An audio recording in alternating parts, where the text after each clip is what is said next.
Hey everybody, welcome back to the channel. A little bit more Test of Honor. It's been a minute, but let's keep going with the scenario reviews.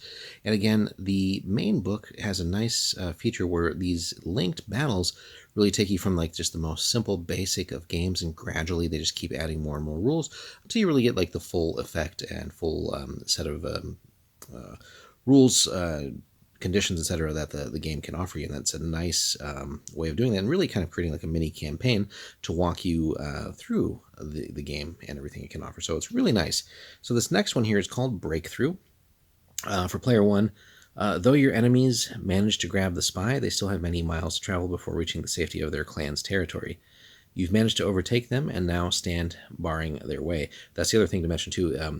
When it says linked battles, but they're teaching you the game by also like creating like a mini campaign. So what happens in one game will affect what happens in the next game and so on. So really well done. I wish more games would take this to heart and offer this as a path to teaching the game. Player two, traveling with the beautiful geisha has been slow and has allowed your enemy to block your path in an attempt to steal her away from you. So the terrain here, layout the terrain is shown, add or substitute if you prefer, but something along those lines. Kind of, again, a rough little village area here with maybe a few small buildings, some low walls and stuff like that, and then maybe a little bit of forest area too. You can see the two deployment areas there. Recruitment limit is 21 points for this. Deployment, so you flip a coin to decide who starts on which side, and then players take turns deploying their warriors up to 12 inches out of the table, starting with their hero, then any companions, and then finally followers. And I like that too. That's a nice way of the way the game does that. So you basically start with your leader and work on down in importance of the units.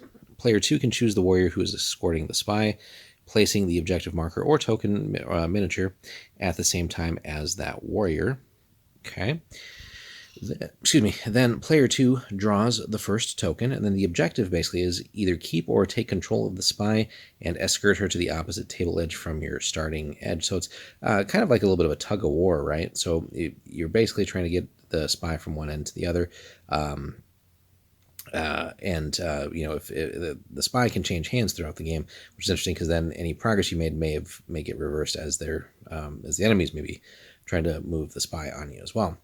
So this then really just introduces the rules for escorting, basically non-combatant miniatures, or tokens in this case, whichever you are using. And then finally, ending the battle. Very simple. As soon as a warrior escorting the spy reaches the opposite table edge from where they started, notice table edge, not deployment area, then the force is won. The battle ends immediately. So that's really the only objective, right, is getting the person from one side to the other. So it can very quickly turn into a pretty bloody battle of attrition, just because you're obviously the more enemy forces you can take down, it's going to be easier for you to make a run for the other edge of the table, and they're going to try and do the same, right? So this could be one where, again, the model changes hands multiple times, and finally one force that is able to whittle enough of the enemy down, at least create some blocking paths towards accessing the spy. Then hopefully they can start building some distance, and if you deploy your forces correctly, then making it harder for the enemy to intercept them.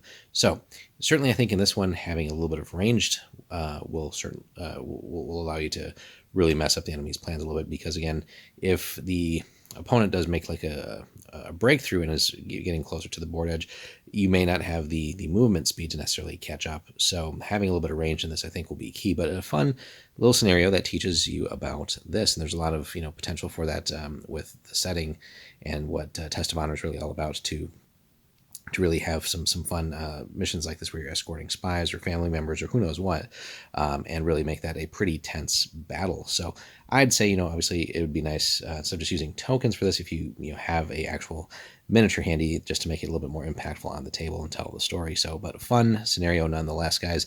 Let us know in the comments if you've played the breakthrough scenario, how that's gone for you, any memorable experiences with that. Hit us up in the comments, like and subscribe, and we will have more Test of Honor for you soon. Thanks for watching.